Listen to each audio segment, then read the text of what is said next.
welcome to CEO.CA. My name is James Petham, and today I'm joined by a fellow James Sykes. He is President, Director, and CEO of Baselode Energy.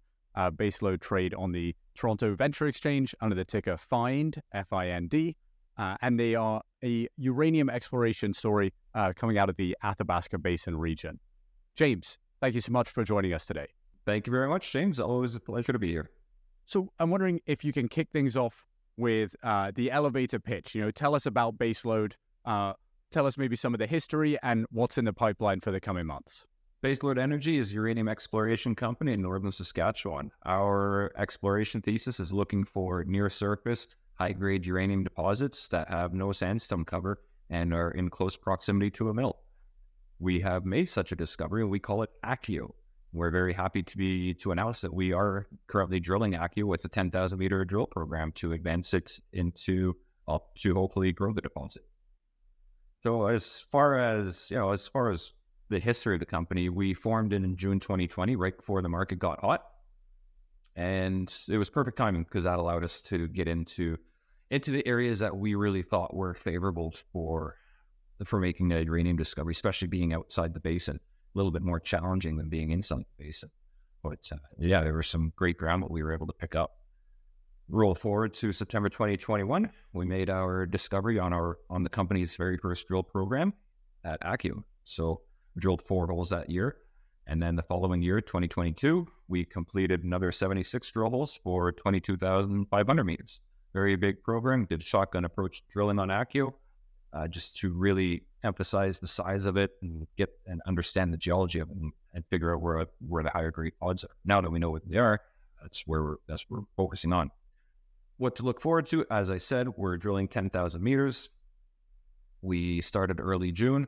We're pretty confident that will carry us down into September, mid-October. So you'll see plenty of news coming out of that. Most of the meters are going into definition and delineation drilling on ACKIO.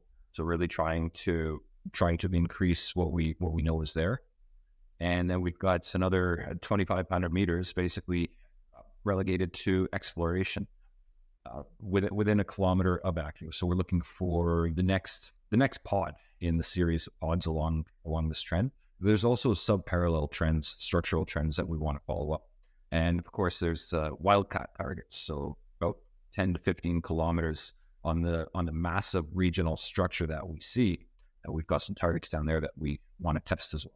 Okay, thank you so much for that really comprehensive overview. I'm wondering, you touched on something there, which is near surface high grade mineralization. Can you speak to maybe the importance of pursuing that strategy and what you've seen so far in terms of mineralization at some of your projects? Yeah, I think it makes sense for any commodity in the world. What gets mined first are the things that are near surface, even regardless of grade.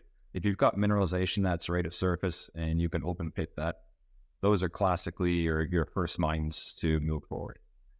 The benefit of having high grade, obviously, is just you've got more valuable rock for every ton that you would possibly move if you're in a mining scenario. So that is the approach that we're looking at. In context of the Athabasca Basin, all of the mills within the Athabasca Basin were all built from open pit mines. So that means your near surface mineralization. And realizing that they weren't highly dependent on grade, whereas if you try to mine underneath the sandstone cover, that is very dependent on grade. So it's a much different approach. It makes sense, and it has the potential to be expedited. Classically in this area, these near surface deposits have gone from discovery into production within a 6 to 12 year time frame, much quicker than a lot of the underground operations within the area. So there's and then of course, if you look at the whole drilling side of things, like you're drilling less meters than if you'd be drilling deeper. So you can get more done with fewer meters, and that saves money. So you're diluting your shareholder base less when you have to raise money. So there's a lot of benefits, a lot of really good positive aspects to looking for these type of deposits. Okay, yeah, and sounds like obviously the near surface and high grade is the double whammy. It's what everyone will be searching for. But could you tell us how the ACKIO project that you're actively exploring on at the moment. How does that fit into that profile, and what's the work that's currently being done there? So ACKIO does fit into that near surface high grade the strategy that we're looking for, simply because it has all of that. We know we've got high grade, we've got grades, individual intercepts up to 6% U3O8. We've got significant intercepts over 30 meters at greater than 0.5%. We've got 30 meters at 0.9%. We've got some very big intercepts. But the takeaway from ACKIO, and what's really compelling, is that most of our wider intercepts with higher grades are all within a zone that starts at about 25 to 30 meters beneath the surface. That's not very far when you consider it. Most people in Canada and North America, we all know hockey, right? Everybody knows hockey, and you can picture a hockey rink. Well, the width of a hockey rink is about 25 meters. So, you picture that mentally. That's not far. You can walk that distance. Everybody walks that basically every day. And when the material that covers that 25 to 30 meters from surface is all overburden. So it's not bedrock or anything like that. This is material that can be moved away with earth moving equipment that wouldn't require blasting. And it doesn't take long to scrape that away as compared to trying to blast continuously, move all that material and blast. So once you remove the overburden, boom, you've got mineralization right there. And that presents a unique opportunity that if it were to be developed into a mine, you've almost got positive NPV right away, because it doesn't take long to remove the overburden and you start mining. There's not many uranium plays out there nowadays that I can think have that accessibility. Yeah, that sounds like a very unique and appealing value proposition for ACKIO. I guess, could you maybe speak to the broader uranium market? What are the factors at play that are driving the demand for uranium, and do you think we're seeing a supply and demand imbalance in the future? How are kind of global factors affecting the uranium markets right now? Seeing a supply-demand imbalance right now. This is hot. This market is hot. I've been to a couple of conferences in which, utilities, market buyers, companies with projects are all saying the same thing. This is the hottest uranium market they've ever seen in their careers. And a lot of it's being led by build-outs in China. The Chinese are trying to build out 5 reactors every year, and they kind of need to. You've seen some of the pollution and the rolling blackouts out there.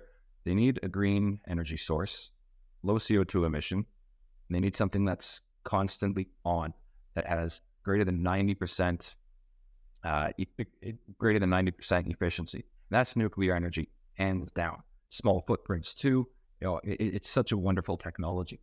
So as our world continues to increase our population, industries keep ramping up. We've got EVs coming online.